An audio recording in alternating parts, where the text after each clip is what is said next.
नमस्कार।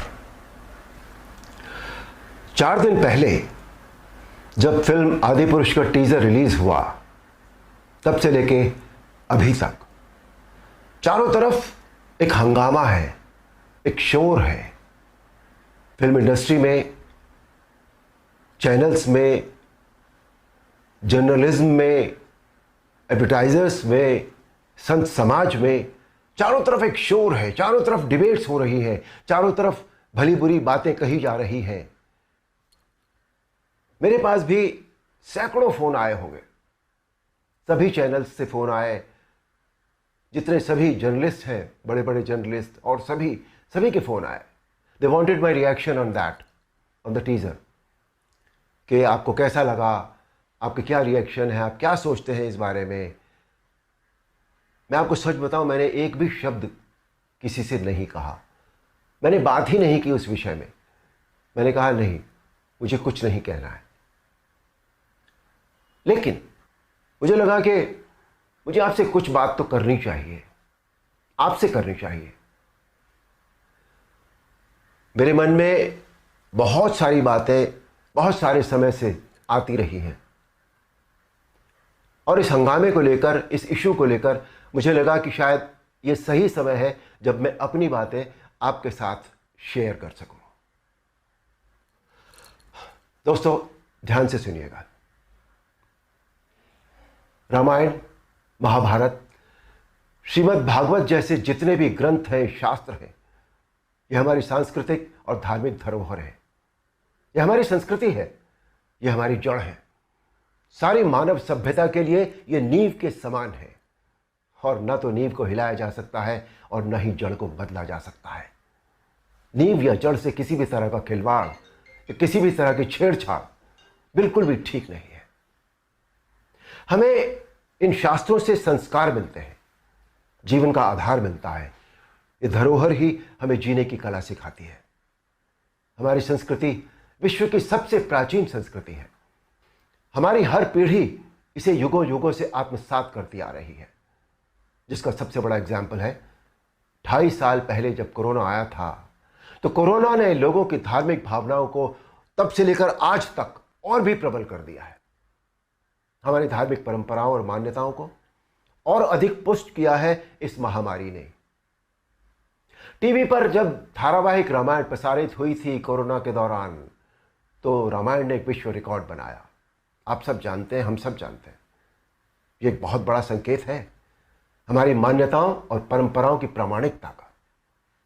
इस बार यानी 2020 में रामायण आज की युवा पीढ़ी ने भी देखी, और 35 साल पहले बनी रामायण को पूरी श्रद्धा और आस्था से देखा, समझा और आत्मसात किया। आज जो बेहिसाब लोग मुझसे मिलते हैं, उनमें सबसे ज्यादा संख्या टीनेजर्स की होती है।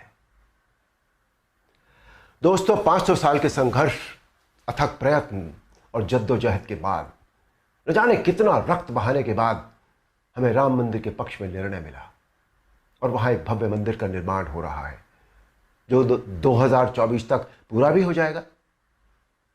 अप्रिशिएट करने वाली बात यह है कि मंदिर को भव्यता देने के साथ साथ उसकी आत्मा और मौलिकता को ज्यों का त्यों रखकर यह मंदिर बन रहा है।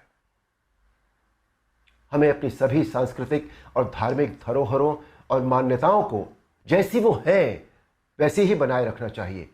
उनमें किसी भी तरह के बदलाव की न तो जरूरत है, न करना चाहिए, और न ही किसी और को करने देना चाहिए। भला कोई अपनी नींव हिलाता है क्या? कोई अपनी जड़ें बदलता है क्या? हमारी इन धार्मिक सांस्कृतिक मान्यताओं और परंपराओं को किसी भी तरह का कोई नयापन देने की आवश्यकता नहीं है। देखिए, मेरा प्रयास और कर्म तो यही है कि मैं इस जनरेशन को और अगली पीढ़ी को भी वही सिखाऊं, वही बताऊं, वही दिखाऊं जो वास्तव में सत्य है, शाश्वत है और सनातन है। एक बात और सोचने वाली है, किसी और धर्म की परंपरा या मान्यता में जब किसी भी प्रकार का बदलाव या नयापन नहीं किया जाता, तो हमारी सनातन धर्म की मान्यताओं परंपराओं के साथ छेड़छाड़ आखिर क्यों? आजकल ये चलन सा बनता जा रहा है कि सनातन धर्म का मजाक बनाओ। देवी देवताओं के ऑब्जेक्शनेबल पोस्टर बनाओ, अभद्र भाषा में बोलता हुआ दिखाओ। आखिर किसने अधिकार दे दिया कि कोई हमारी धार्मिक आस्था से छेड़छाड़ करे या हमारी भावनाओं को ठेस पहुंचाए? कुछ फिल्म मेकर्स, कुछ राइटर्स, कुछ पेंटर्स, कुछ एक्टर्स, कुछ एडवर्टाइजर्स को इस बात का विशेष ध्यान रखना चाहिए कि वो क्रिएटिव लिबर्टी के नाम पर धर्म का मजाक न बनाए और न ही किसी की मान्यता या परंपरा को तोड़ मरोड़ कर प्रस्तुत करें।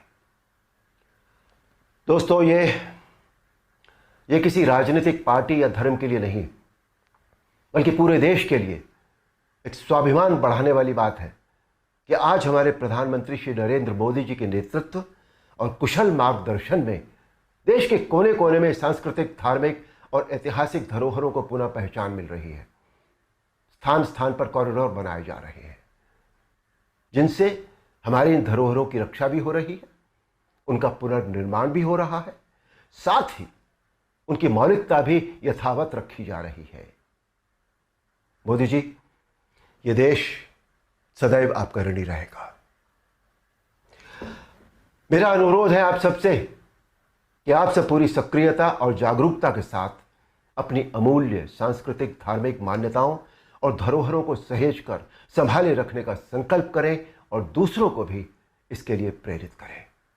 धन्यवाद। नमस्कार।